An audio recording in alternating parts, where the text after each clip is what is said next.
Ooh, so now we are live. And I'm here, barely. I made it. Came sliding into home plate at the last possible second. That's the best way to do it. Yeah. Unprepared, late. No notes, no files, no nothing. We're just going to wing it again. Well, we do have a few notes this week. Yeah, There's a little bit. been a little bit going on. Yeah, a little bit. I just got a fun email from one of our watchers who I won't I won't name, I guess, but anyway, said I just wanted to get into my car and drive up there and slap that CPA blankety blank in the face when he poked at the colonel.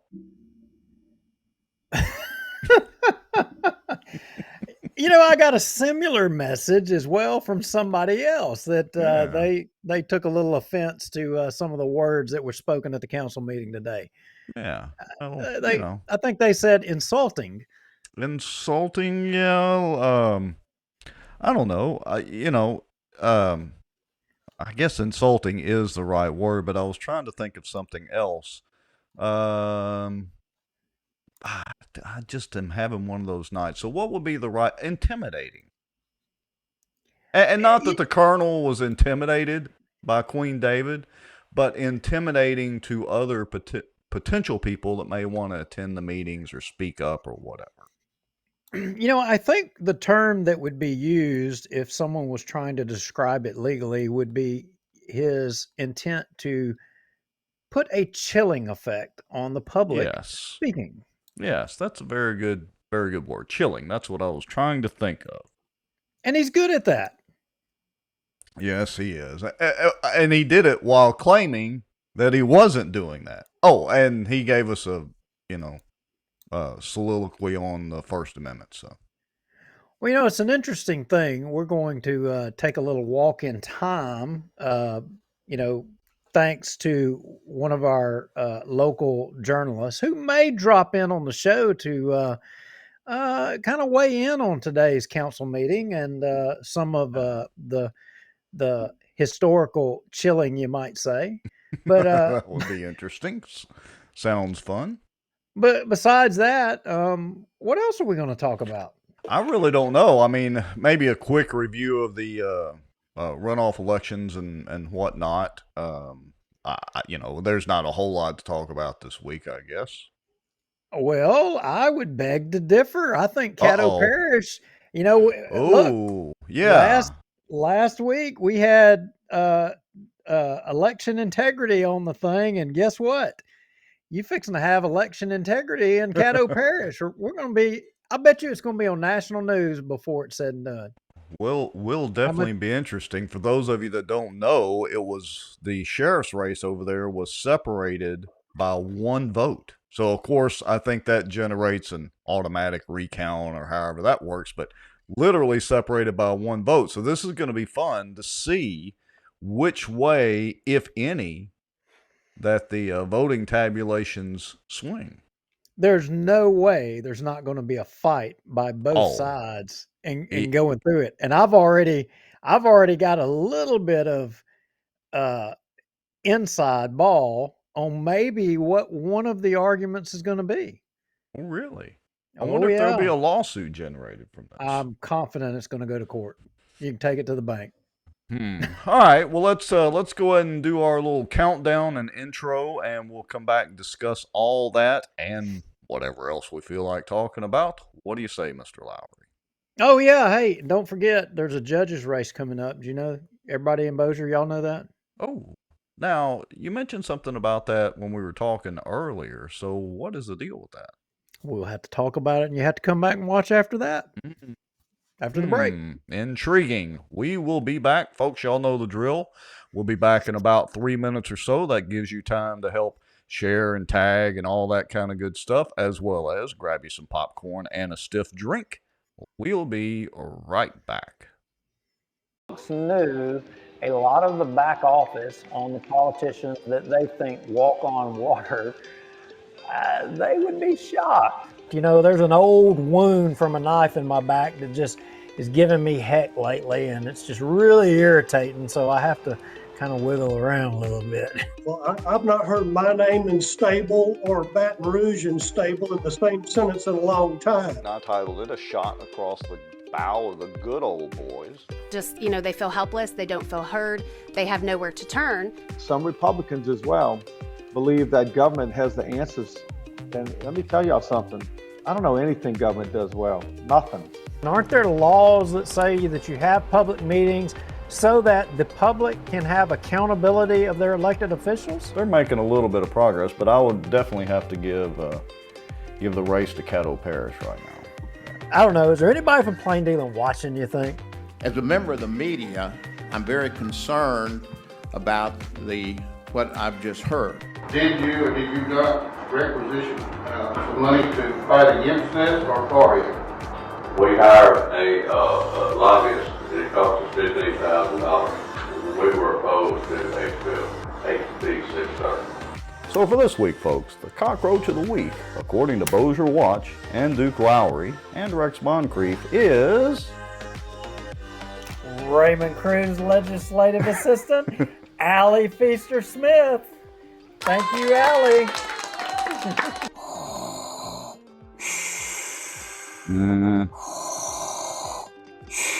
Well, I'm not thinking Star Wars at all. I'm thinking zombie apocalypse. No way. It was not David. You know it wasn't David Montgomery. David ain't going to jump off in there with Chris. He ain't going to do it. He'd as soon spit on him as he would even look at him. Man, this is a Mickey D's Krispy Kreme week. Didn't you know? Who's paying y'all? And if you're driving on the roads, are you safe? It's on the road, yeah. Well, I know you're on the road, but I mean, is this all folks coming from the border down there? Yeah, it's going to border. It's actually going to Mexico and buses. doesn't mean they interpret it the same way that I do. For instance, the Second Amendment. I take it very literally. That's been interpreted different ways in the court system all the way up to SCOTUS. Yeah, that's only going to cause more division that he claims he doesn't want to cause. And it's only going to cause more suspicion. We're still right now combined on both pages and YouTube at 264 people watching. That is amazing. Folks, Coleman Project, the Walker Place deal, through conscious, shocking action. The purpose of their actions was to stop plaintiffs, being the Earl Coleman and associated groups and all, from developing Walker Place. But here's the key thing, which in turn would enrich sitting city council members Scott Irwin and David Montgomery Jr.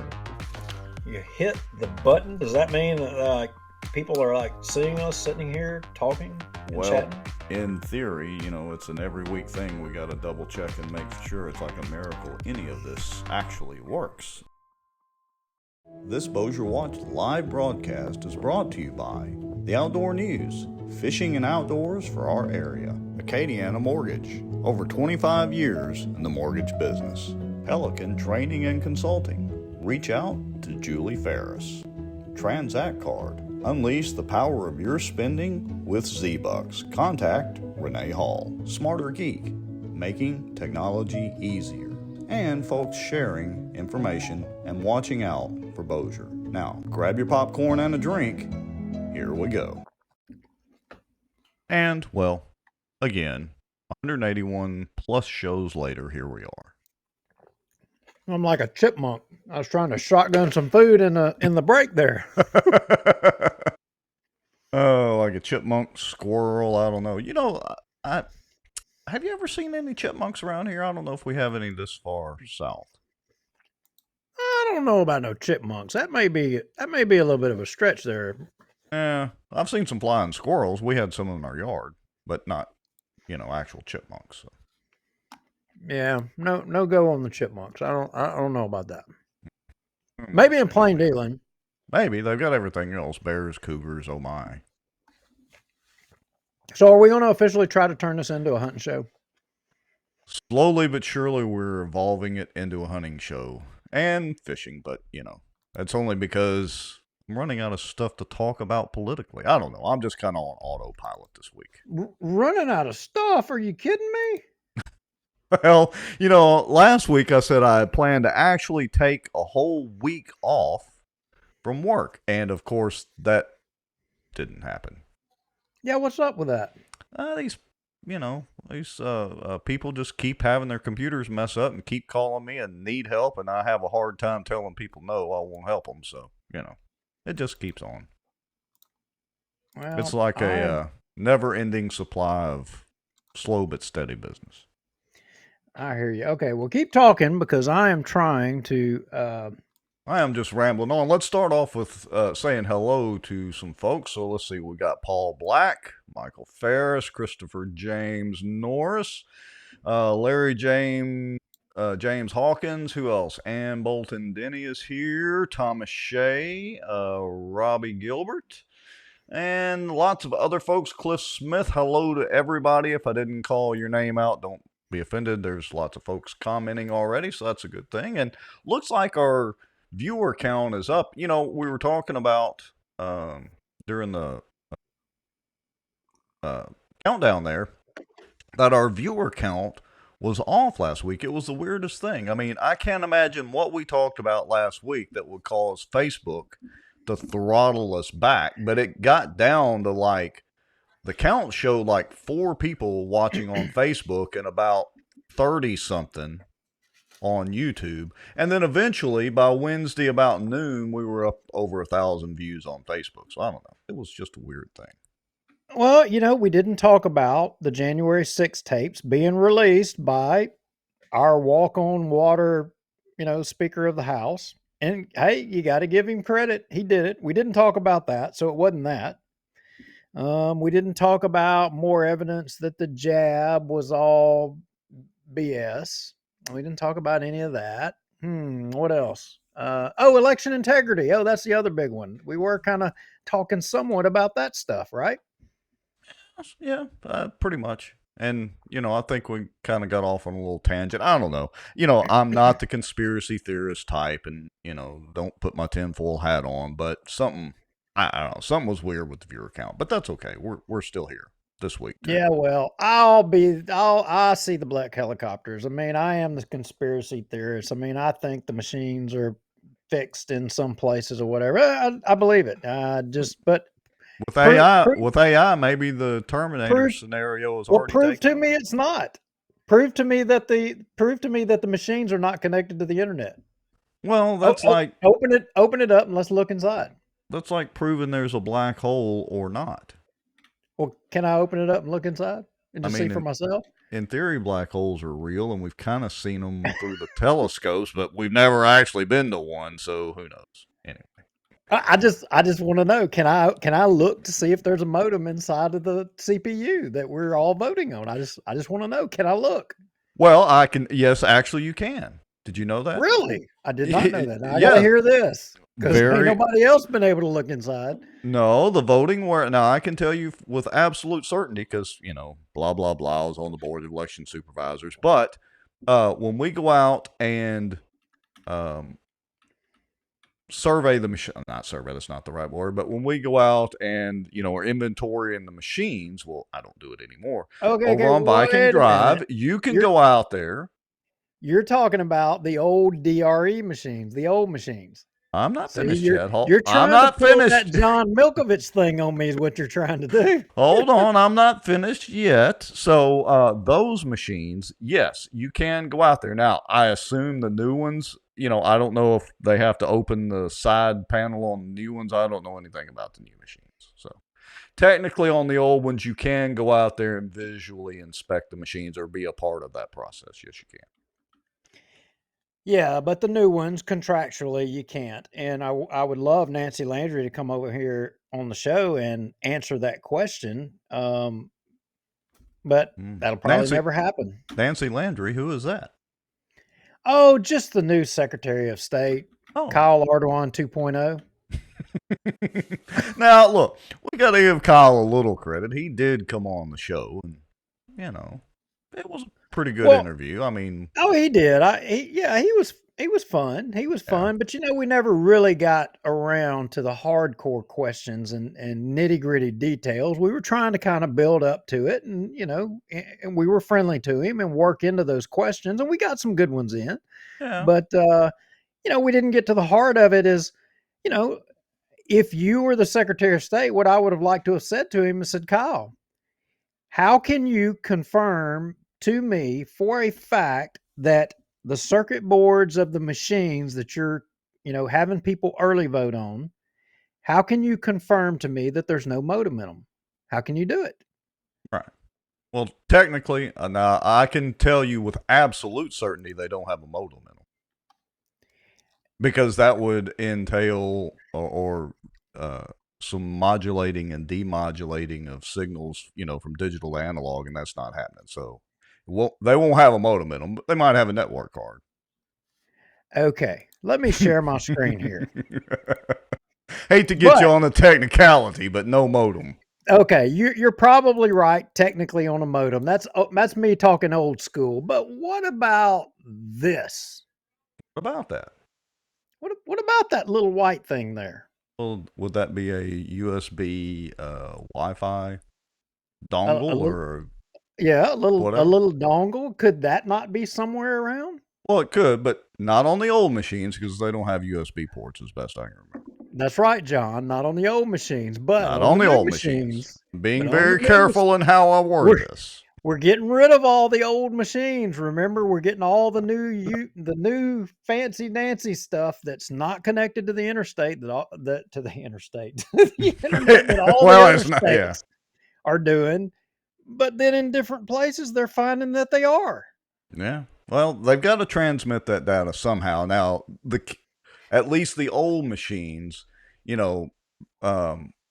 they would transmit the data securely over a VPN tunnel or whatever they had from each courthouse down south. So arguably, and the numbers had to match from what we had in the courthouse to what the Secretary of State received. And so if those numbers were off, you had a little check and balance there. But the new machines are still going to be closed source proprietary software. There's no way to inspect the code.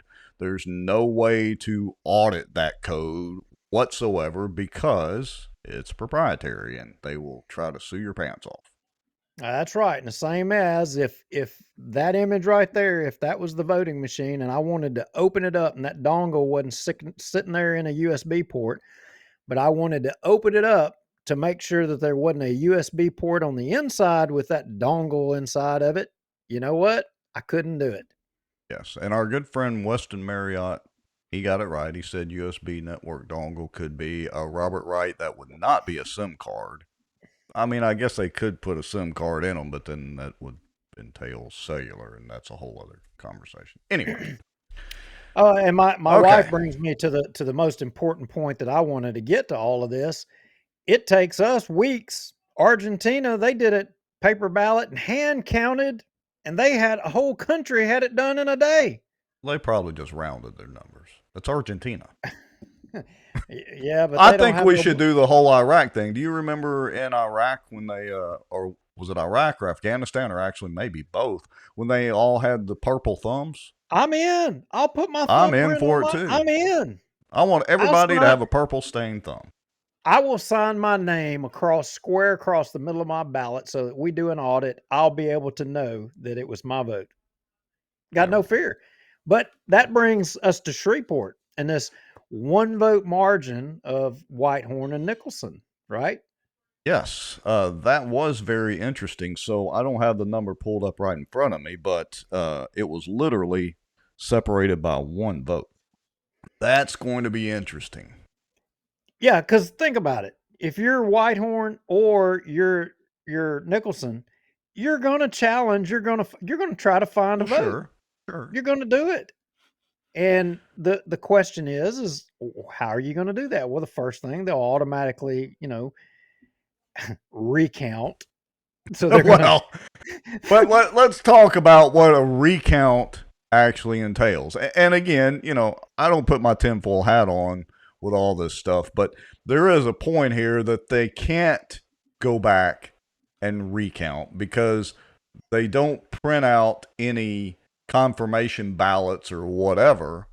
They're just retabulating the machines, I guess.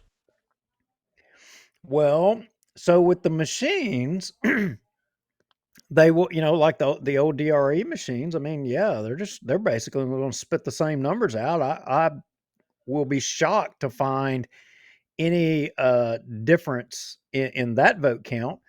But where I suspect you're probably going to see and you're probably going to have some differences is in the mail ballots. And here's where, or in the absentee ballots. And here's where things are going to get a little tricky. So the process, Rex, how does that go? You've been up there. How does it go with, and most people watching, you know, y'all may not have ever participated in this, but I have. I know Rex has. How does that go, Rex? You know, if I get an absentee ballot, when it goes up there, how does that process work? Well, let's see. For the absentee ballots, so they come in and they will have a kind of an envelope deal on them. They'll obviously have the name and address. And then those ballots, to maintain some kind of secrecy of them, those ballots get pulled off of there. And I'm trying to remember exactly what they do with the paper, because there is paper there on the absentee. Well, let's see. No, I'm talking about the mail-in ballots. So they've got a witness signature. Remember, Yes. they've got the signature of the voter, and then they have to have a witness signature on there, right? Yes. And, you know, sometimes the signatures aren't valid. Sometimes they'll forget the signatures and those get rejected. So I don't know if they're going to scrutinize them a little more closely or how they're going to do that. It's no telling. It's Caddo Parish. Well, and here's the thing. Now I'm going to refresh your memory here because it sounds like it's a little old on your brain there. So when you have to have that original signature, it's not on the actual ballot itself, right? Well, correct. It's on the I'm calling it the envelope, but yeah, it's on the envelope, so it's not technically on the ballot itself. Once that ballot has been accepted, right, then that's it. The ballot is taken out of that it's envelope. Separated from it. Yes, it's separated and put into the pile. Right. Then they take those ballots, they run them through one of the electronic fraud machines to count whatever outcome the government wants. They put it through there and they spit it out on the internet so that the other part of the government can check the numbers and make sure it's what they want. And if they don't like it, they can change it and then send the number back through with a different count. Yeah, that's the process.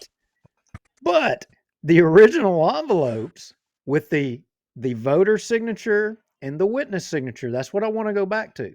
Mm-hmm. They can't just throw those away. They have to keep those. They have to keep those, yeah. And they have to keep those in the event that they have a contested election, like what you're going to have right here. So what would you say, or what would y'all say, if allegedly, while ballot harvesting is illegal in Louisiana, what would you say if there was allegedly ballot harvesting potentially in Caddo Parish in this race in nursing homes? Well, hey, I hate to say it, but we kind of saw something similar to that happen in DeSoto. Well, I think there's a lot of ballots that go through some nursing homes, but that flow in and out. But what I would say is I did not know this, but someone passed on to me that, did you know that a nursing home resident, that apparently you have to have a family signature, you know, to a family member signature to go along with the signature of the nursing home resident for that vote? I did not, or at least I don't remember that. Well, I didn't know that, and that may not be correct, but that is what I was told is actually has to be done. Well, And, I think now I could be incorrect because I've slept and it's been a couple of years since then, but I'm not sure that it has to be a family member. I think it has to be just a witness, because how would you verify if they're a family member, and what, you know, how close of a relative or family member would they have to be? Well, I agree, but I'm just telling you that's what I was told, and what I was told was that over this deal with the nursing home thing, that there is litigation. It's forthcoming soon, very soon. I wouldn't doubt that. Oh, So the official the official count, Whitehorn received 21,621 votes. Nicholson had 21,620. But here's the thing: if they did find some problems on those ballots, how are they going to know which ballot it was? Yeah, because as best I recall, there's not a serial number or any identifying way to match them back up because that would remove the anonymity of the voting process. Bingo, they're mixed into the pile. Right. So now all of those ballots would then become, if they determine that there was a problem, do they throw them all out? Do Well, they count them all? in theory, they could count the uh, envelopes or with the name and address and count the total number of ballots, and those should match. Those numbers should match. Right? Well, that's right. They should. But if you know that you have ballots by way of a mail ballot or an absentee ballot that were not, that were counted, that were not appropriate. So therefore, all of your absentee stack, you've got bad ballots mixed into all of them. There's no way to differentiate which one is good and which one is bad. What are you going to do? You're going to knowingly count bad ballots, or are you going to kick them all out? Well, how are you going to pick and choose? How are you going to pick and choose? Well, this could be very interesting. Because look, I mean, there's a margin for error for everything, whether you do hand count, whether it's digital, and let's pretend like the digital, is not manipulated. Either way, there's always going to be a certain percentage, hopefully small, very small percentage for a margin for error. One vote's going to be, it could go either way. Could go either way. Could go All either right. way. Thank goodness we don't have problems like that in Bossier. I mean, good grief. No, at least we didn't go this round. It's either you're in or you're out. We don't shop. Right. We don't shop around. And, like I said, my experience, again, with the ladies up in the registrar voters office and the clerk of court's office with, Jill and Stephanie Agee and all those gals up there, they're very professional and very on top of their game. What other parishes do, I have no idea. So, what shall we talk about next? Our guest that wants to come on is ready whenever we are. Hey, did you know there's a judges race coming up?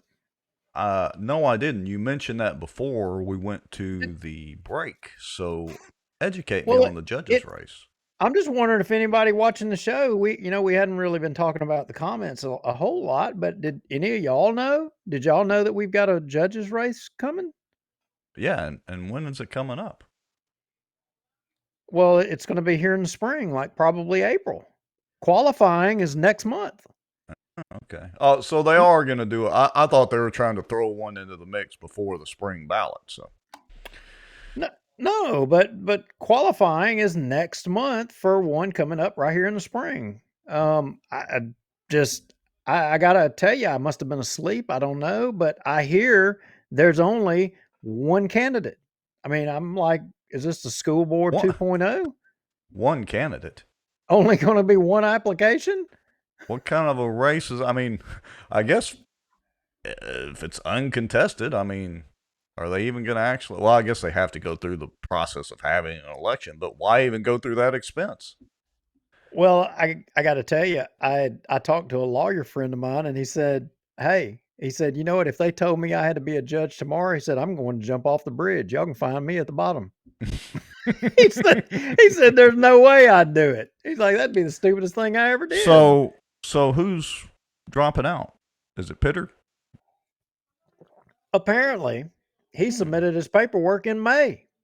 Really? May. I do remember reading or somebody sent us something, or maybe you mentioned it, in one of the shows kind of in passing, something about that. I don't remember that. I wonder why Pitter's getting out. I wonder if it's a health issue or is he just ready to retire or what? He's been up there in the courthouse around the DA's office and the indigent defender's office. I mean, he's been up there since the early 90s. Been around a while. He's got his time in, and he's probably ready to just go pick a guitar and be done. So the question is, do we know who is going to run for the judgeship position? Well, I can tell you of one of the candidates that is allegedly going to throw their name in the hat. And I will tell you that they have been a guest on this show before. Oh, I was going to say Juliana Parks, but she wouldn't come on the show. No, that's not going to happen. But Not yet. She's not through with her stepping stones. now, see, I'm having to bite my tongue on that one. I'm playing nice. Y'all are seeing it right now. I'm playing nice. I'm biting my tongue. I'm not saying nothing. But no, the one name that's being kicked around as is going to definitely run has been a guest on this show. In fact, she had been in a race for, I think, the last judge's seat that was open and came up a little short. I think she carried herself well. That race didn't get dirty, alley yellow stall. Ah, well, that should be interesting. And look, I'm going to say again, if nobody else qualifies, if she's the only one that qualifies to run, I mean, why even go through the expense of an election? That's kind of silly. Those elections cost us, $20,000-$30,000, the taxpayers. Anyway. All right.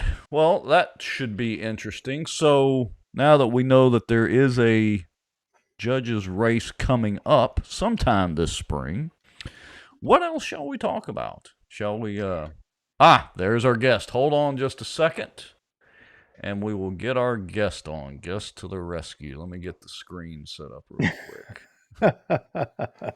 Oh, Chris Norris, come on.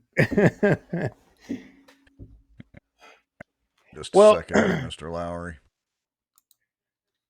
We are far from it. So I am assuming with our guest, we're going to jump off into Bossier City here, and yeah. All right. So let me do this and do that. Hello, Mr. Sadow. Can you hear us? Yes, I can. We've got you loud and clear. Great. Well, do you have your crystal ball handy? Yeah, we'll see. Depends on what you're asking. Well, it would seem that some years ago you kind of called it a little bit. Today's outburst at the Bossier City Council meeting with King David responding to David Crockett brought back some memories to you a little bit, didn't it? Yeah. Yeah. For those who did not see the meeting, weren't there at the meeting, what happened was at a certain point, um, Colonel Crockett was making some comments to the council, and Montgomery, a little sarcastically, decided he'd say, well, you know what? You ought to move into Bossier City so you could run for office. You seem to have the answers to everything. That's basically something like that. The Colonel Crockett, he pretty much let it roll off his back, but he basically said, well, it's an honor actually to think that I should serve on the council, but it started to escalate from there. And basically what Montgomery ended up saying was that the little people, like him, like us, like I guess anybody there who's not a member of the council, they really didn't know what was going on, at least relative to the counselors themselves. They really had the information. Didn't matter how much you studied the matters at hand. They still were going to know more than you, and so I don't know if you'll show any video of that, but he kind of went off for a couple of minutes on a tangent like that, which kind of reminds you of say you're at a bar somewhere and you're sitting around and there's always this drunk at the end of the bar who has got a comment about everything. Well, that's kind of what it reminded me of. But more to the point, a couple of years ago, speaking of counselors and what they know, about 2.5 years ago, right before the change in administrations, right after elections, during the Hang on just a second, Jeff. I have that video right here handy. Oh, great. Let's go Rex, for it. that restream, the 5-4 of 21. Okay. Yeah, let me pull that up. So hold on just a second. Let me go find And it we'll real quick. Yeah, and we'll play that cut real quick. I was Yeah, almost so going to say that. I was almost going to say that we probably ought to play the David Montgomery cut from today. What Jeff is talking about, we'll shoot that in there first, and then we'll go to the cut that he's talking about in April of or May of 2021. Either okay. way. So let's go to Queen David today. Let me. I've got it marked here. Let's see. Oh, here we go. All right, so we'll jump straight ahead. So let me see. I may have to put us on both screens. I am absolutely not prepared. So hold on just a second, Jeff, and I'll get you back in the screen. No, I don't look like that. Not that screen.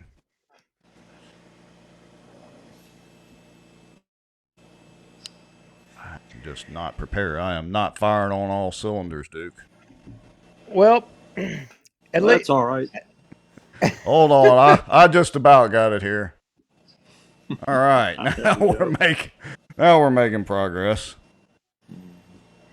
All right, so this one, the one you're going to show is today, and that's what Jeff was just talking about, where King David was responding to Colonel Crockett, and I don't know. I think he was just kind of bowing up to Crockett, or maybe Colonel Crockett got under his skin just a little bit. Let's see. Let me hit play and let's see if this is the right point here. One comment. I think, Mr. Crockett, you need to move to the city limits and run for city council. You know, I've considered it, but I love my house. Excuse me, I hadn't finished quite, but since you have a handle on how everything ought to be done, that's obvious, that you ought to look into moving into the city and running for city council and changing things as you wish.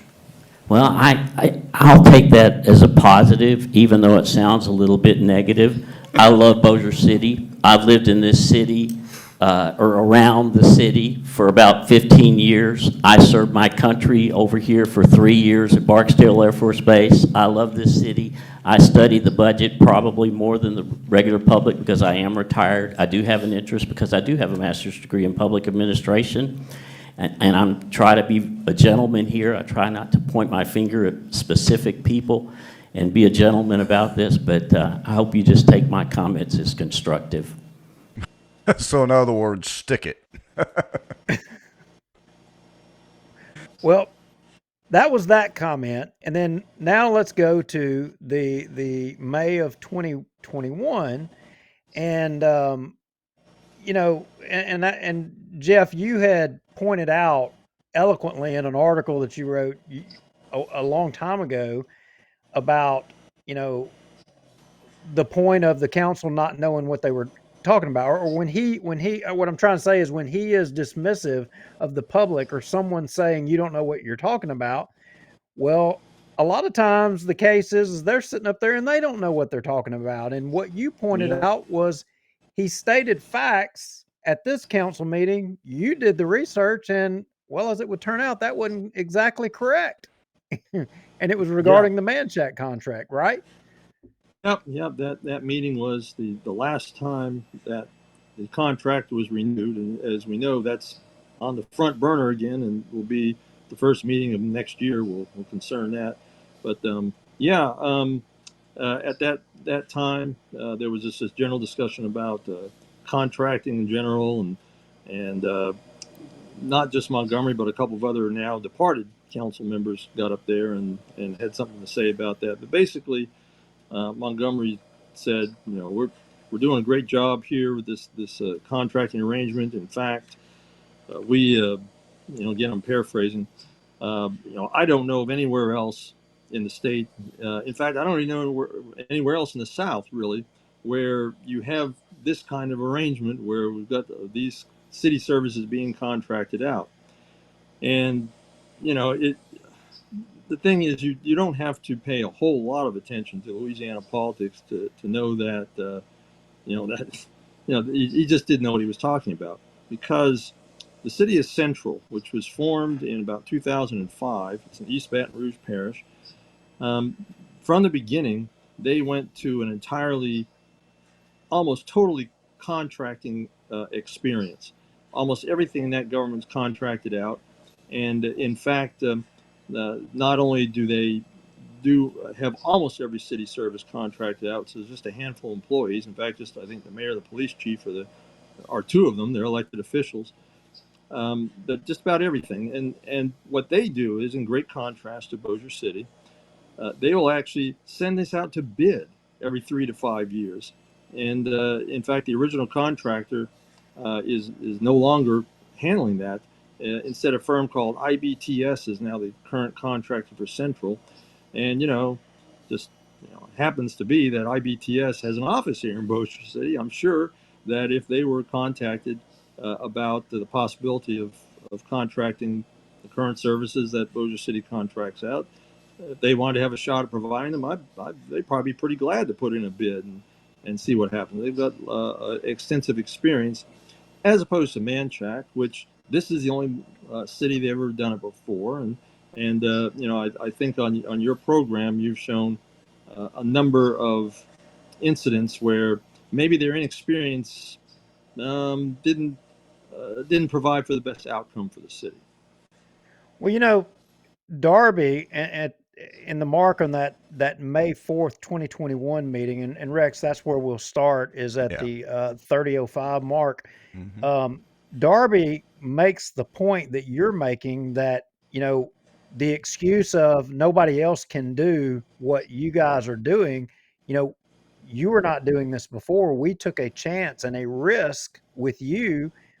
What difference is it in doing it with someone else? And let's Darby was eloquent here in this part. Let it roll, Rex. And here we go. Yeah, I think, I don't disagree with my co-council member regarding your unique professionalism that you bring to the city as management of the utilities. But I think when you have professional in your field, just like we took a risk on you, there are others out there we could take a risk on if they were to propose what you guys propose. And that's what I've been saying all along. When we chose your company, Mr. Haydell, it was based on a risk. We never had a company do privatization before, so I'm sure there are other management engineering firms who can do what you do. I don't think that would be hard to find. You may not get the bang for the buck that you guys have given us, but I don't think it would be difficult to find. I think it's out there. All right, stop there, Rex. Comment then.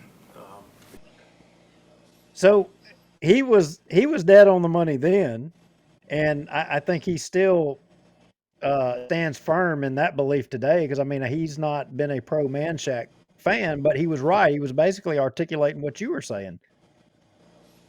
Yeah, sure, and it's common practice in local governments that contract out services to private operators. Very common to have competitive bidding, something like 85-90% do it, and typically for 3 to 10 year contracts. So, why it's not done here again, but again, the old saying from Montgomery, we don't bid.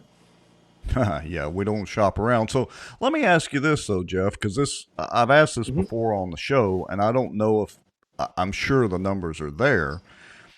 Has anybody analyzed what the city expenditures were for, let's put air quotes around engineering, before Manchac versus now, to see if there's actually a real cost savings? Has anybody done that sort of analysis that you know of? Not that I know of independently. Now, in the first couple years of the contract, basically around the anniversary, they'd put out press releases that said X number of dollars were saved by doing this, and it may very well be true. But the larger point is, you don't have to be the sole source. If you went to bidding, maybe you'd find someone who could save even more money. we don't know because it hasn't been tried. So Right. Manchac may be doing a great job for all we know, but we don't know. We just don't know that. Well, we just have to take Queen David's word for it. They're saving us Well, money and everything's great in La La Land. well, look, y'all just need to listen to what Queen David has to say. In fact, right here, hit play and let's hear what he has to say about it because he took issue with the other councilman there. I would challenge anyone to tell me where this exists in the state of Louisiana today, number one. And quite honestly, I would challenge you to show me where it exists in another state across the South. It is truly unique in what we were faced with 4 or 5 years ago with a truly deteriorating infrastructure, a deteriorating morale. Certainly, we had twice as many people as we needed in the utility department. We were faced with, help me out here on deficit. $2 million deficit. We were looking at having to raise water rates again, which we certainly want to stay away from that at all costs. We had already raised it several times through the years. And we were able to sit down, brainstorm with Mr. Haydell and Manchac and come up with something that is very unique and that we've worked on through the years to become more and more efficient. The morale has improved. We're now saving $3 million a year. That's net of what we're paying Manchac, by the way, which sometimes seems to go undisclosed. It's always what we're going to pay Manchac, not what we're saving the taxpayers after we pay Manchac. So certainly for the record, we would understand. What would you say that turnaround is, including the fees that we pay Manchac? 5 million? Since 3 and inception? 2. We were running 2, now we're saving 3. All right, so All right. Yeah, I got to stop it there. Yeah, Is that like when your I can wife, only take so much. is that like when your wife goes shopping and something's on sale, so she buys it even though you don't need it, and she's saving money? Is that kind of the analogy? You don't have to answer that, dude, because your wife's watching. Yeah. Again, though, I think what's indicative here is he had no idea just what this whole idea of contracting was, where it was going on, how much of it was. So, yeah, I mean, so how can, if you don't know something as basic as that, then, it's more difficult to believe that you know about things and know more about them than apparently anybody in the public could know. He you don't have a lot challenged, of confidence in that statement. and he threw the challenge out right Yep. there, and you immediately went and did the research, and I shared your Between the Lines article in I believe it was 2021. Actually, it was the next day, I think. Yeah, the day after. The day after, and pointed out just what you were talking about earlier about Central as an example. Yeah. And it wasn't even difficult because any political scientist who's taught any courses in state and local government or urban politics or something like that would know this, how it's a very common phenomenon. But just in terms of the state of Louisiana, I mean, it's, if you pay attention to what's going on around the state, this is something, that you would obviously know. And I would hope that somebody who's in a local government would know these kinds of things, but maybe not. Now, Christopher James Norris brings up a good, or asks a good question. He says, does anyone know who brought Manchac on board? Who was the person that recommended them? So, yeah, does anybody know how they kind of weaseled their way into this? Yeah, and again, this is the only time they've done it. This is their first venture into this kind of thing, and to my knowledge, they don't know other city. Although I guess they're trying to rope in a few other governments around here to do a little contracting for them. But there's their first one, so there's something different going on there, how they would suddenly come into the picture, a rookie at doing this, and land a pretty decent sized contract. So yeah, I'd like to know myself. We may need to dig into that and see what the whole history of Manchac is. Well, I think they have a history that spans across the bridge that originated in Caddo Parish. And as you recall, there was a company that had some issues over there with water billing and rates that I think ultimately ended up costing the city of Shreveport quite a bit. And I think you will discover the roots started there, and it then ended up in Bossier. But so yeah, I think you're correct on that, Duke. I remember they were part of the supposed solution to the billing issue. Mm-hmm. Yeah. Now, Jeff, there were a couple of things like budget wise. I mean, was there anything striking that jumped out at you? Well, yeah. I mean, if you look at the revenue picture, 2024 forecast, of course, compared to 2023, we're talking a neighborhood of $3 million fewer coming into the city, largely as a consequence of a rather steep drop in sales taxes. Went down some $5 million. But yet, when we look at expenditures of that budget, at least from the general fund, again, and that's where most city spending, at least on continuing operations, is going to occur. It was only a few $100,000 less than in 2023. So what ended up happening was, to foot the difference, since you had millions less in revenue, was they went and raided these three funds that were set up through the 1991 half-cent sales tax increase. These go to fire operations, street and drainage, and the jail and municipal buildings. And they're intended, at least the way they set the metrics traditionally, is 70% of those dollars are going to go towards the operations and maintenance of at least two of those things. You can't do it with streets and drainage, but operations and maintenance of the jail, of other municipal buildings, and for fire services. And then the rest, I don't know what happens to the other part of that. Maybe it's kept or whatever in a typical year. But this year, what happened was, because in order to find extra dollars to make up that deficit, in essence, they went ahead and raided these funds and ended up pulling out basically that difference, $3 million or so dollars, from that, and largely from, as it turns out, the fire operations fund.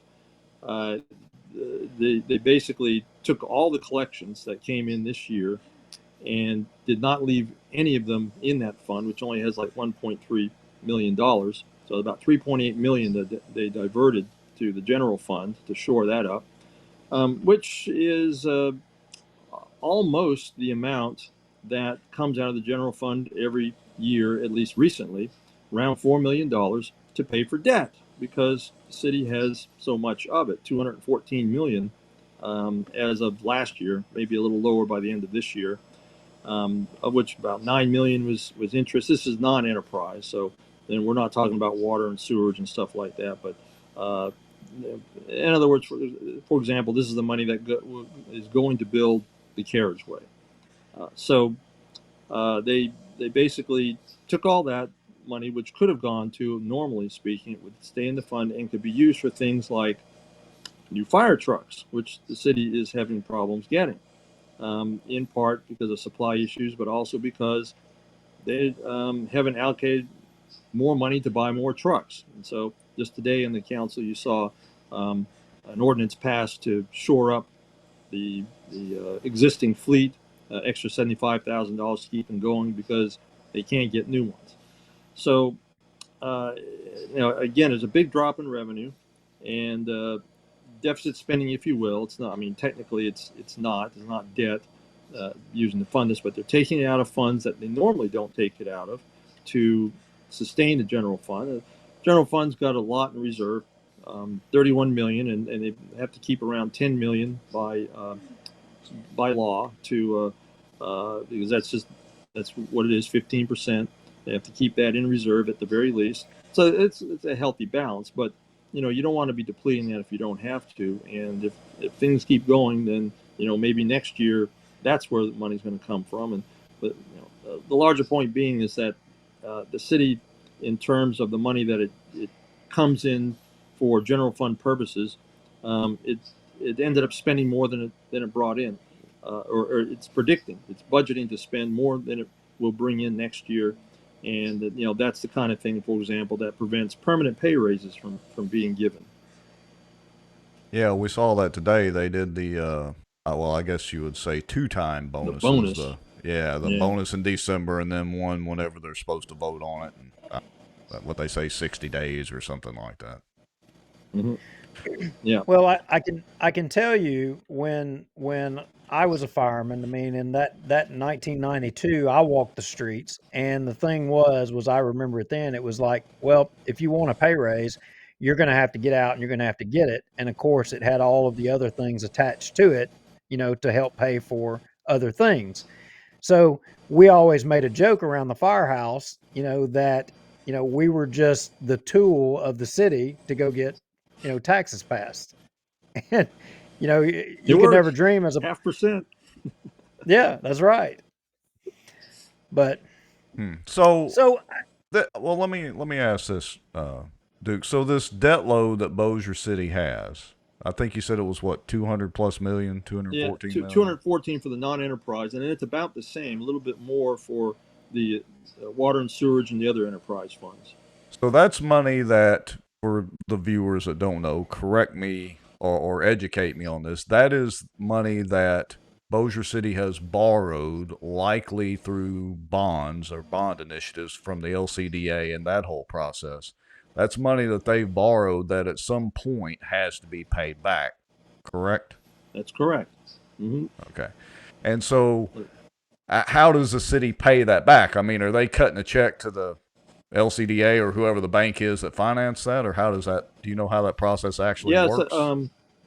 Yeah, something like that, because someone underwrote the bonds, and so they have to keep the coupon coming out every year. But of course, there's also a repayment schedule. So something like that is how that works. Yeah, it's about 21 million is budgeted for next year in debt service for the non-enterprise funds. So yeah, that's money that could have been going somewhere else if it wasn't going to a lot of concrete and statues or whatever. Yeah, statues. Oh, did you know that they lighted the statue? We got a report in that there are lights up on the Tower of Tax Dollars, so we can see it at night. So there'll be an electric bill as well. Maybe there will be an electric bill as well. Yeah, right. Oh, good grief. Well, Jeff, we appreciate it. And, man, anytime you want to come on and break things down for us in detail, I mean, me and Rex just don't dig into the, I don't know, maybe we don't have the heart for it anymore. Or maybe we don't have the stomach for it anymore. Yeah, well, yeah, sure, no problem. And remember, every vote counts. Yeah, every single vote. You did write an article on that. What was your thoughts on the Whitehorn-Nicholson thing? Yeah, yeah, interesting. It's great. Us political scientists now makes it easier on us when we're talking about the incentives to vote to our students. And I don't know what the reactions are when that happens. When you say, well, one reason people vote is because they think their one vote can make the difference. And there might be a little skepticism normally among the student body, but no, I've got a good example. I got an example. 43,000 plus votes, or one vote apparently at this point making a difference. If Whitehorn pulls it out, there's a very simple reason why. If you look at the precincts that have a large proportion of black registrants, and I define that as at least 70%, and you look at those compared to in the primary or the general election 5 weeks ago, turnout in those precincts was up 1.5% over that, whereas overall turnout fell about 6%. So Very kind of a, interesting. yeah, that's the difference right there. Why you could go from being 10 points down, and adding up all the votes of Republicans in that contest, um, equaling 56%. You would think that Nicholson could have done it at that point, but the only way that was not going to happen is if you could boost your turnout and hope the other guy didn't boost his as much, and he didn't. That turnout was down close to 10%. If subtracting out those kinds of precincts, so yeah, that's You what don't did it. Very and not you don't think unprecedented in Shreveport politics. yeah, you don't think Nicholson's baggage as a councilman drug him down? I mean, I Oh, just I don't. I don't know because yeah, I mean it. Gun control ordinances, attempts and the like. That may have turned off a few people. There may have been probably more though. Would be that he has no law enforcement background. Now, sheriff does a lot of other things in law enforcement. It's largely an administrative job, but still there's that symbolism, and so I would think that would have been something that would cost him too. Um, Frankly, when I saw the results in the general election, and he had 45%, 10 points ahead of Whitehorn, I was impressed. I thought, wow, he really ran this well. And of course, I'm sure outgoing Sheriff Steve Prater's endorsement didn't hurt him in any way. That probably got a few people out voting for him. But it, in the back of my mind, I was thinking even then. See, I was thinking of the 2006 mayoral election in Shreveport, just to bring people back. The city attorney then, Jerry Jones, who maybe could be hired here, maybe. Jerry Jones led into the primary. I think he had 46% of the vote over Cedric Glover, who was well behind, probably about the same margin as I recall that Whitehorn was behind. But when election day came, Cedric won. I think 52-48 is what it was. And same thing. You looked at the precincts, and he jacked up turnout. I think something like 6% in those precincts that were highly disposed to vote for him, at least in the general election. And Jones, didn't had a drop in his, and that was a difference right there. So interesting how that dynamic played itself out again. Apparently, I mean, lots can happen, as you guys pointed out. You've got all sorts of mail ballots, maybe that could come in. I expect the ones that were local come in yesterday and today, and then the overseas, I don't know if any are going to come in there, but they're going to change the result, as you all pointed out. And of course, then there's the simple counting and going back, and we're talking about 43,000 votes plus. It seems unlikely to me that there wasn't a counting error here and there. So this is going to be interesting. It could go either way. Just a lot of variables out there at this point. All right. Well, we appreciate you coming on, Jeff. Anything else you want to get out there, numbers wise or whatever, just let us know. Yeah. All right. Great. Yeah. Keep it up. Well, we're going Thank you, to sir. continue. Appreciate it, we'll Jeff. continue rambling on. Here we go. Sure. All right. So I was just looking up, and Jeff's a great guy, especially on the numbers and stuff like that. He knows them pretty much upside and down. The recount for the Whitehorn Nicholson race is set for Monday, November 27th. I'm reading that on Channel 12's website right now. Well, you know what? I don't think I'm going to go over there and watch that. You're not? It would be I like watching paint dry. less. I could care less. But I will tell you, look, if you guys, if you're in Caddo, or if you deal with somebody that lives in Caddo, and if they start griping, I did this today. If they start griping about government in any way, you say, "Well, did you vote?" Yeah. Well, you're the reason.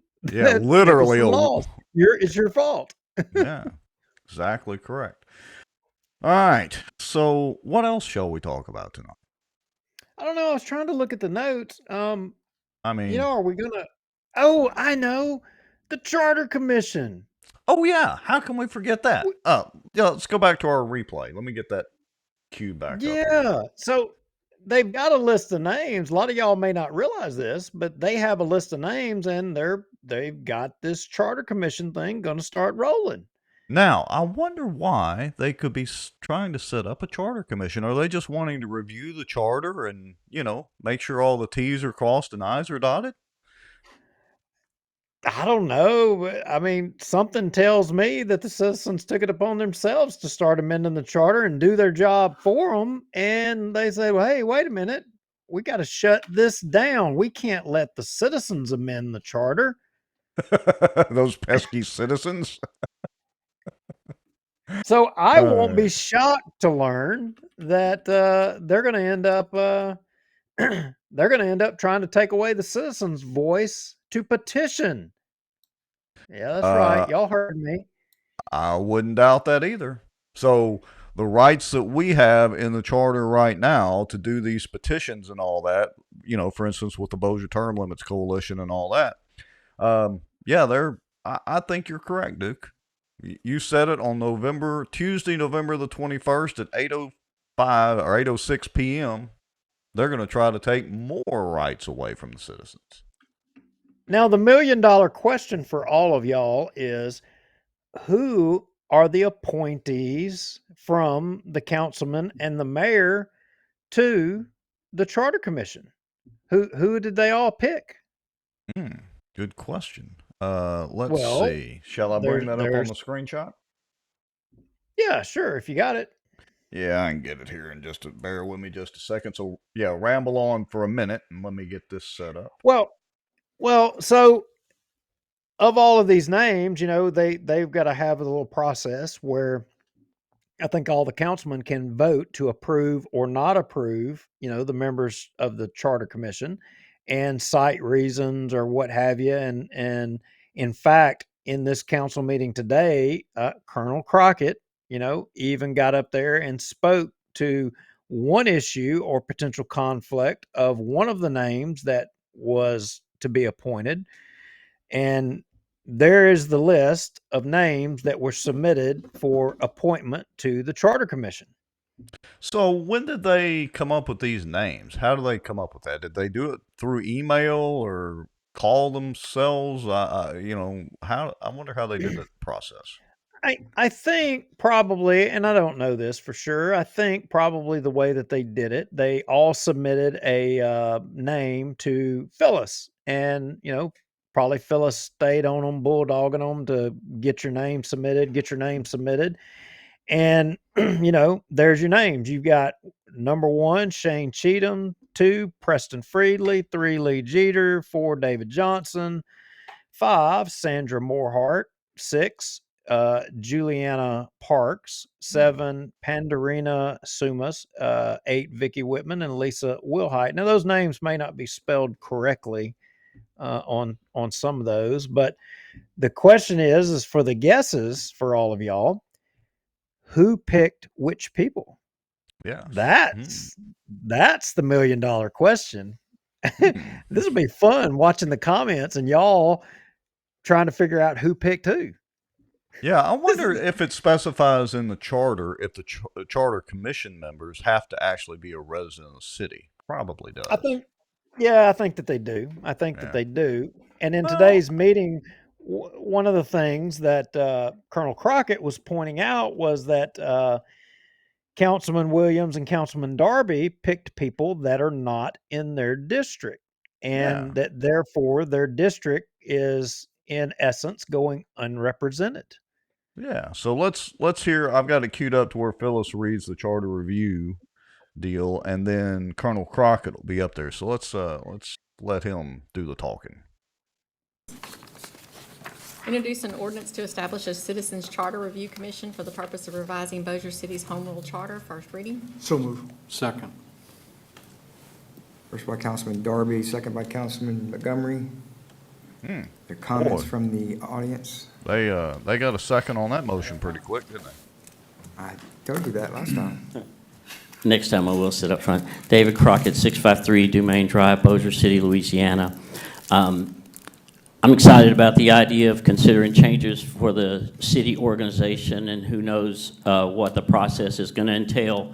But I am a little bit disappointed with the way it turned out. It appears that both Mr. Darby and Mr. Williams do not have anybody nominated from their district. That's a little bit disturbing in my mind. They nominated apparently people from outside their district. That's very disappointing. I think some of the other issues of concern, we've got a spouse of a city marshal, a spouse of a judge who actually sits on the police jury. That should be a concern to the public. Do we need our police jury running the police jury and the city? That should be a conflict of interest in and of itself. The police jury itself has a propensity to do dual office holding. They have taken over the police jury or the library board for the parish. I would think that with 68,000 people living in Bossier City, that there are plenty of people who are well qualified, and if you don't get people from all the districts, I think you're going to, the people will suffer and you won't be represented. Right. And so I think that for the general public to understand, in addition to the people that are supposed to be nominated, 1 per city councilman, 2 for the mayor, the city attorney and the CAO both sit in those meetings. I look forward to it. I would love to have some answers about what the process is going to entail. You know, are you going to consider other forms of government? You know, I have a master's degree in public administration, and one of the really amazing things is that you've got somebody who does have a master's degree in public administration sitting on the group, and I think that'll be beneficial. I hope there's some earnest brainstorming in the beginning about some things you can do to look at the best form of government for the kind of city council and mayor led government that we have in Bossier City. I think it's really important to consider things like Sugar Land, Texas. Somebody should study that as a model. I think it's a mayor-president form of government. There are a whole lot of different things you could do that in the long run Bossier City would benefit from in the long run if you're going to do that. I think the other things that should be considered, I like councilmen at large, but I think there are negatives with that, but I think that ought to be considered. I really admire some of the people that have been appointed to do this, and I think it'll be a worthwhile process. But I do think that the public ought to be, I know it asks in the ordinance for the agenda things or things to consider in the changes to the city charter, but I think it ought to be broader and include broad brainstorming and new ideas. Thank you. Now, Mr. Crockett, I want to stop it right there for a second. So the first thing, I can already tell the colonel why they don't want to look at Sugar Land, Texas, or anywhere else for that matter, because we're setting the model over here in how to run a city with Manchac. I mean, you heard Queen David basically state that when we played the video from 2021. We're setting the standard over here. I mean, look, it's just like a voting machine, you know, as long as you ain't got a modem, you're good. Yeah. Run Now, away. Everybody listen closely to Bubba Don right here in this commentary, in this exchange. One thing again, you have no idea if any of these guys and myself, which I did, ask people in our district that, you know, they work, don't have time, they do other things, you know. It's not going to take that much time, I understand. You know, I think last time was 18 months. They met every other week, something like that. But there was people I asked that just didn't want to do it. Well, I mean, I would love to just engage on that. Maybe not doing it with 2 weeks, but announcing it like you've done. Maybe table it until you have time to get somebody. But I will guarantee you that there are volunteers. And if we get enough, now that we know that there aren't people from those 2 districts, give people time. You know, delay, get the right person in there. But again, it's just an idea. Yeah, I understand that. And again, we had more than 2 weeks, you know, to find someone. What's the timeline issue right now that we know that you didn't find somebody? You know, the public, it wasn't publicized in the paper. We don't get press. Maybe, that's something that the mayor could have done to have done a First I'm press hearing release about it. on this. That's a major Yeah. failure, I think, for the. Well, I mean, the thing is here, they had a council meeting. They talked about, they were calling the charter commission. There was debate. And, you know, everybody, I mean, you can't say you didn't know, and people can't say they didn't know because they talked about it at the council meeting. I mean, I remember the council meeting. And if someone had Wait a an minute. interest, I'm confused though, because I don't okay, remember them calling for a new council meeting. But again, I've had a calling lot of for other, or a calling new for a new. council. I'm sorry, calling for a new charter commission. When did they actually call for that charter Yeah, commission? it was some meetings back. Yeah, they did it. They had the meetings and they called for it. And now could they, and to the colonel's point, and I think what the colonel is trying to say, and I agree with him, should they have publicized it, in the journal of record that we're seeking residents who are willing or wish to serve on? Yeah, I think they should have. I mean, because while Bubba Don says that he did ask for folks that live in his district or whether or not they'd be willing to serve, and he couldn't find anybody. I mean, did they publicize it? Did they advertise to people that may have missed the one or two council meetings that they talked about a charter commission? I mean, if they didn't watch this show or they didn't know Bubba or one of them individually to talk to, they wouldn't know. They'd have no idea if they That's didn't true. advertise it. And look, our good friend Michael Ferris says, come on, Duke, there are what, 13 people in that council meeting. But I will say this also, that the numbers of people watching the council meeting on YouTube has been increasing. Now, again, it's not that many people, so I get the point that that Ferris is trying to make there. I just don't remember them talking about they were going to go ahead and initiate a charter commission, but I could very well be wrong. Maybe I was asleep.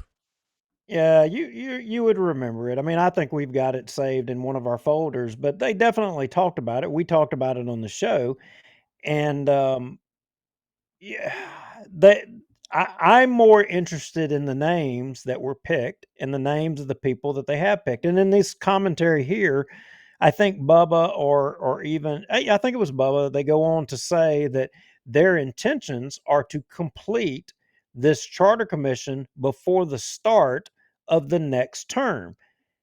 They're hell bent on getting this charter commission done by the start of the next term. And you started this discussion out in dialogue by saying, well, why all of a sudden are they hell bent on having a charter commission? Well, it's because we, the people, went and, passed a term limits petition to amend the charter that they fought tooth and nail. So now, in an attempt to try to stop us, we're doing 3 more petitions since they're fighting us on that one.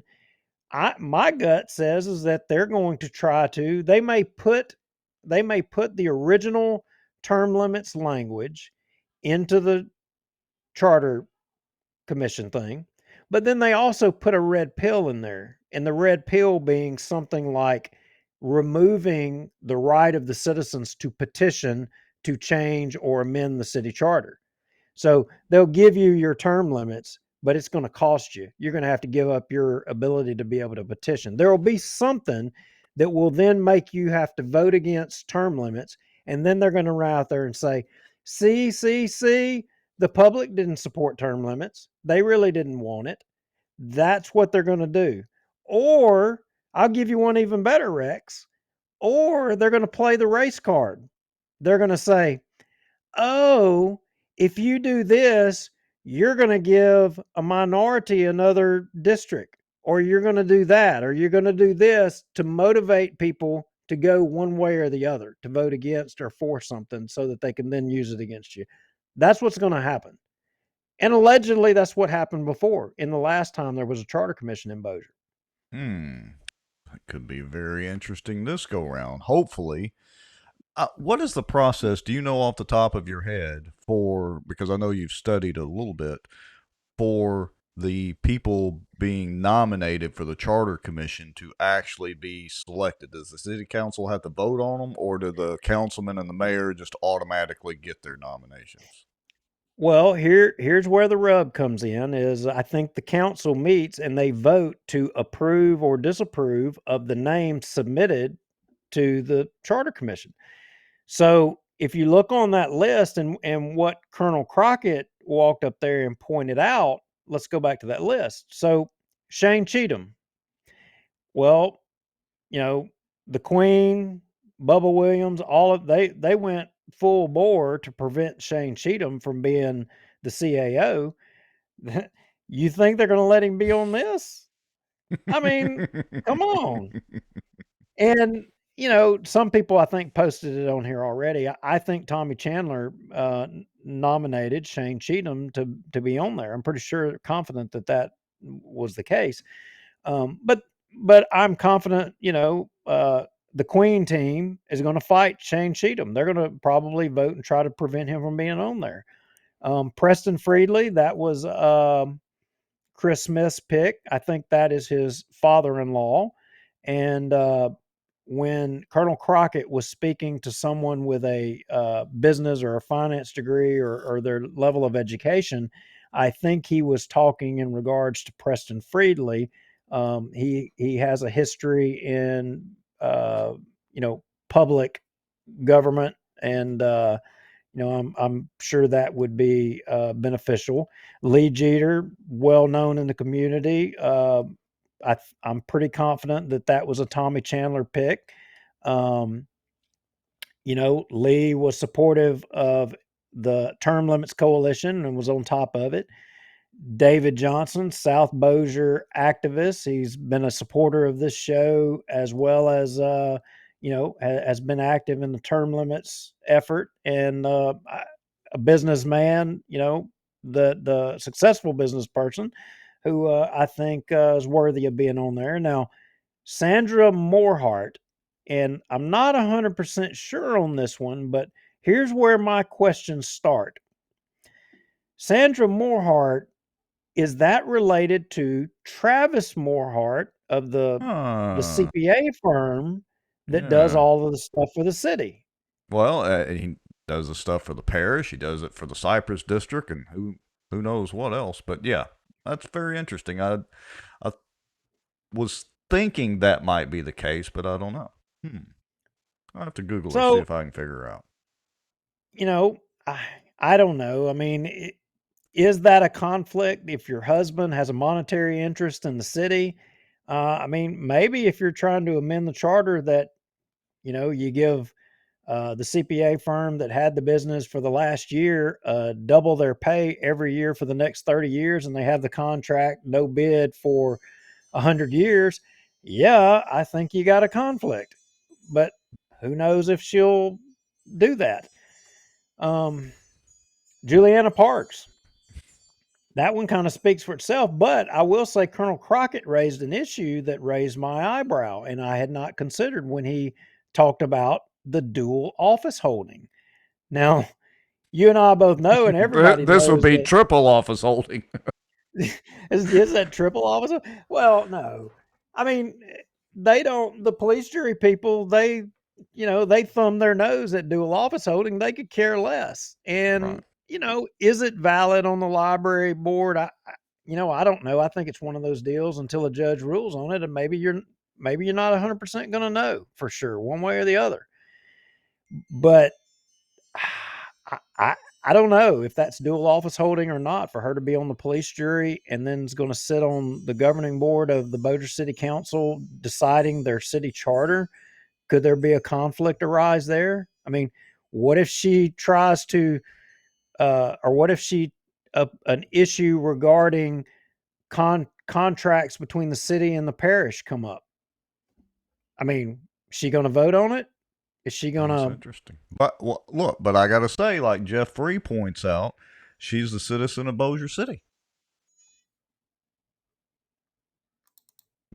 But again, I think it goes back to the appearance thing, whether it's actually dual, and I guess there's no real statute for triple office holding, so she could go ahead and do this. but it goes back to the appearance of it. You know, it just doesn't look all that great. And I would say that whether it's Juliana Parks or whether it's any other police juror for that matter.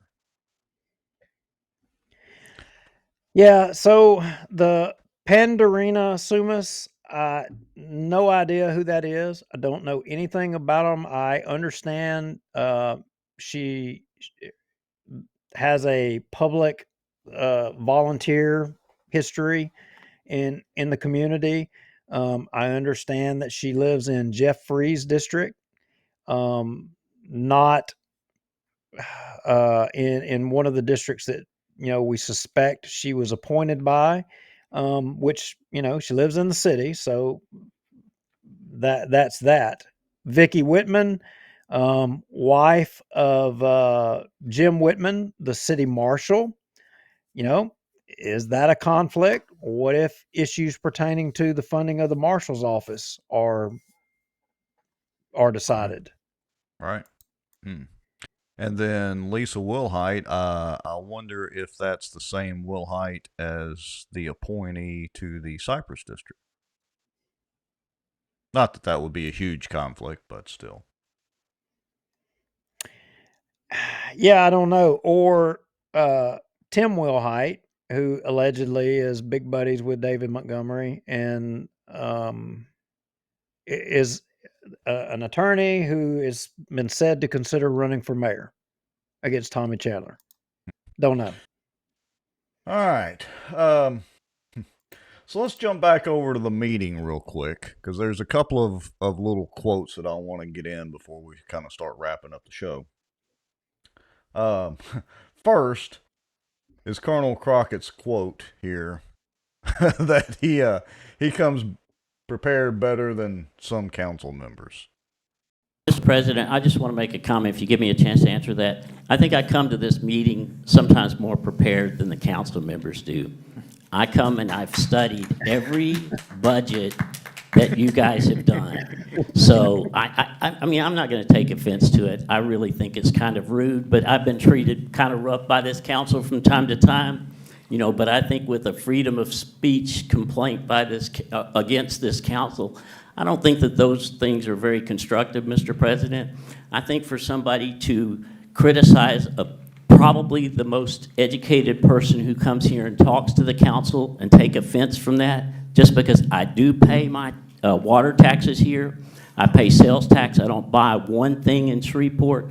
I probably pay more taxes in Bossier City than the average citizen here because of my income. I'm very grateful for that. So, you can be as negative as you want, Mr. Montgomery, but I think I'm pretty prepared. Thank you. Drop the mic.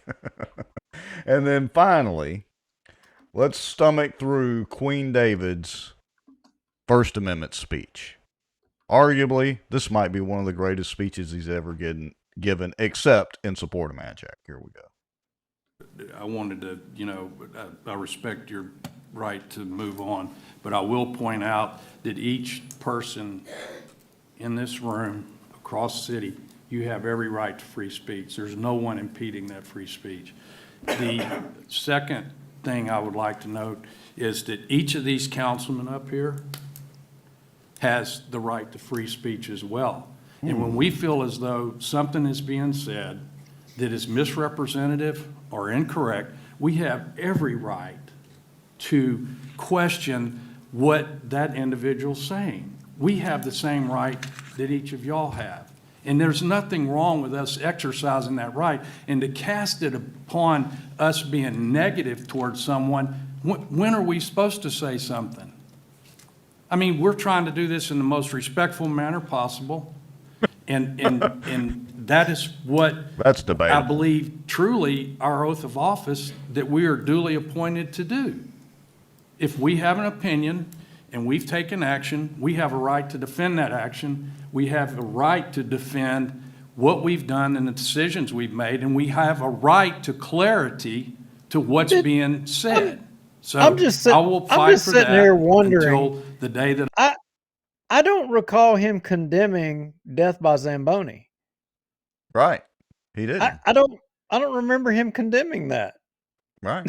And how many times has he point ordered somebody? I mean, here's the deal. He does have a little bit of a point that they have the right to defend themselves or explain, if a speaker comes up there. But remember what Phyllis reads every meeting, and Queen David himself has had her repeat it multiple times during meetings, that you're only supposed to address the chair of the council or the president of the council. You're not supposed to address the other members. You're not supposed to ask questions. I mean, you can, but they don't have to answer them.